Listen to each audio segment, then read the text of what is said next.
네, 허석군 증인, 김봉식 증인 양쪽에 잠깐 대기 좀 해주시겠습니까? 그리고 이상민 증인에게 묻겠습니다.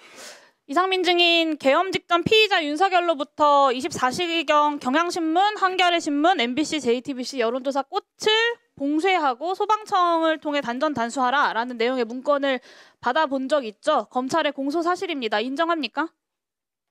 증언하지 않겠습니다. 그러실 거라고 생각은 했지만 참 처참합니다. 김용현은 지난 23일 헌법재판소에 출석을 해서 이상민, 한덕수, 조태용 또한 계엄 지시서 문건을 받아갔다라고 진술을 했습니다. 이 진술에 대해서는 인정하십니까? 증언하지 않겠습니다. 윤석열의 사전 지령대로 계엄 선포 후에 소방청장에게 경찰의 언론사 단전 단수 요청에 협조하라고 지시한 바 있죠? 답변 좀 해보세요. 증언하지 않겠습니다. 김용현이 거짓말하는 겁니까? 아니면 이상민 장관도 동의하는 겁니까? 증언하지 않겠습니다. 증언을 거부하실 거면 선서는 왜 안 하셨나요? 증언을 거부하고 네, 됐습니다. 허석군 증인, 12월 3일 23시 37분경에 이상민 증인과 통화한 바 있으시죠? 예, 통화한 바 있습니다. 네, 답변 자료가 다 있어서요. 간결하게 예, 아니오 답변을 해주시면 되겠습니다. 자료를 확인하는 거여가지고. 이상민 증인이 단전 단수 요청을 소방청에서 받은 것이 있는가? 한겨레, 경향, MBC, JTBC, 김어준 뉴스공장을 언급하면서 경찰이 요청하면 소방청에서 저기 조치하라라고 말한 바 있죠? 그렇게 기억하고 있습니다. 네. 이상민 증인은 시종일관 이걸 부정하고 있습니다. 경찰에 출석해서도 그렇게 부정을 했다고 보도가 나왔는데요. 그러면 허석군 증인과 이상민 증인 둘 중 하나는 거짓말을 하고 있는 거겠죠? 허석군 증인, 이상민 장관이 거짓말하는 겁니까? 본인이 거짓말하는 겁니까? 제가 말씀드릴 수 있는 사항은 아닌 것 같습니다. 저는 사실대로 증언하신 겁니까? 예, 그렇게 제 기억에 따라서 증언을 했습니다. 네. 알겠습니다. 김봉식 증인, 그 3일 밤 7시 20분경에 삼청동 안가에서 김용현 피의자에게 조지호 청장과 함께 계엄 지시 문건을 각각 건네받았죠? 공소사실과 관련됐기 때문에 답변드리기 곤란함을 양해해 주십시오. 네, 모든 공직자들이 다 이렇습니다. 그 해당 문건에 언론사, 선관위, 국회에 대해서 행안부나 소방의 단전 단수 협조에 관한 사항도 적혀 있었습니까? 지난번 말씀드렸듯이 단전 단수는 제가 들은 바가 없습니다. 들은 바가 없었다가 아니라 적혀 있었습니까? 기억이 나지 않으시는 겁니까? 없었던 들은 겁니까? 바가 없습니다. 없었던 겁니까? 계엄 지시서에?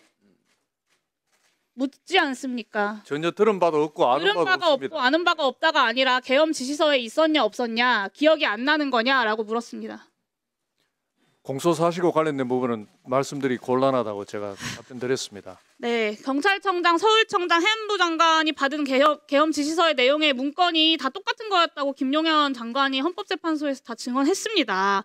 검찰 공소장에 윤석열 피의자가 직접 행안부 장관에게 단전 단수 지시가 담긴 문건을 건네줬다라고까지 나와 있어요. 이상민 증인이 전화할 때 그 내용, 아까 그 내용 보면 단전 단수 소방에 벌써 요청했겠지. 이미 서로 다 아는 내용인 것처럼 소방에 재차 확인하는 내용까지 다 드러났습니다. 그래도 기억이 안 나십니까?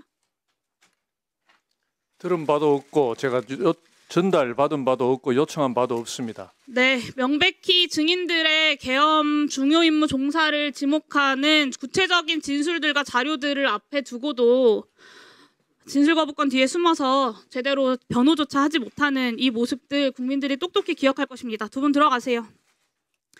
이상민 증인, 그 12월 3일 비상계엄 선포 즈음에서 행안부 장관으로서 대통령실 부속실 직원에게 참석사와 국무회의 시간, 발언 요지 등을 기록으로 남겨놓을 것을 지시한 바 있으십니까? 증언하지 않겠습니다. 복수의 국무위원이 국무회의 참석자 명단에 서명을 요구한 사람이 있었다라고 합니다. 그거 한덕수 총리입니까? 본인입니까? 증언하지 않겠습니다. 점심 무렵에 대통령님과의 일정이 있을지도 모르겠다라는 이야기를 듣고서 12월 3일 울산 회의 일정 중간에 뛰쳐나와서 상경을 했다라고 진술한 바 있으시죠? 국회에서 그렇게 답변을 하셨는데요. 기억나십니까? 증언하지 않겠습니다. 본인이 12월 5일 행안위에서 얘기하셨잖아요. 본인이 기존에 했던 건 답변을 좀 하세요.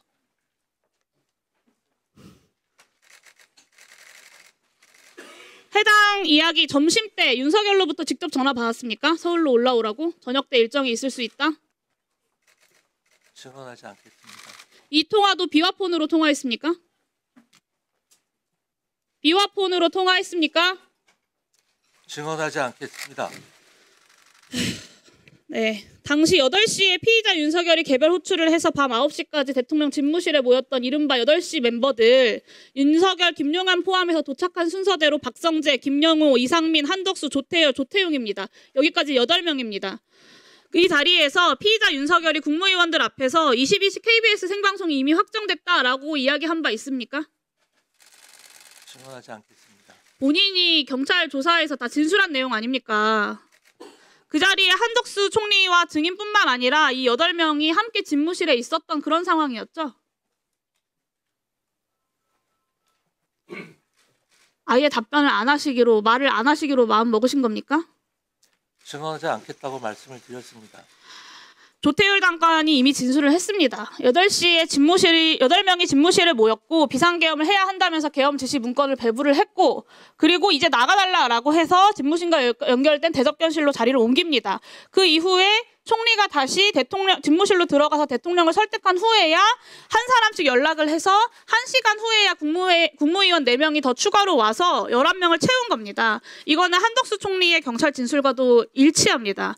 이 윤석열이 8시 멤버를 소집을 할 때부터 대접견실로 옮기기까지 내란수계에게 국무회의는 계획에도 없었다는 얘기인데요. 한덕수 총리와 이상민 장관이 가짜 국무회의를 만들어서 어떻게든 이 비상계엄의 절차적 요건을 충족하려고 시도를 하다가 실패한 결과만 남은 겁니다. 그렇지 않습니까, 증인?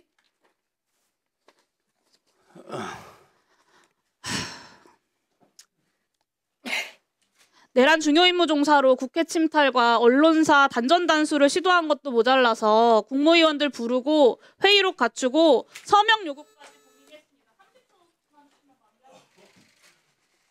네. 여기에 12월 5일에 국회에 나와서 처음으로 고도의 통치 행위라는 변론을 만들어낸 게 바로 이상민 장관 본인입니다. 그야말로 12.3 내란의 주범입니다.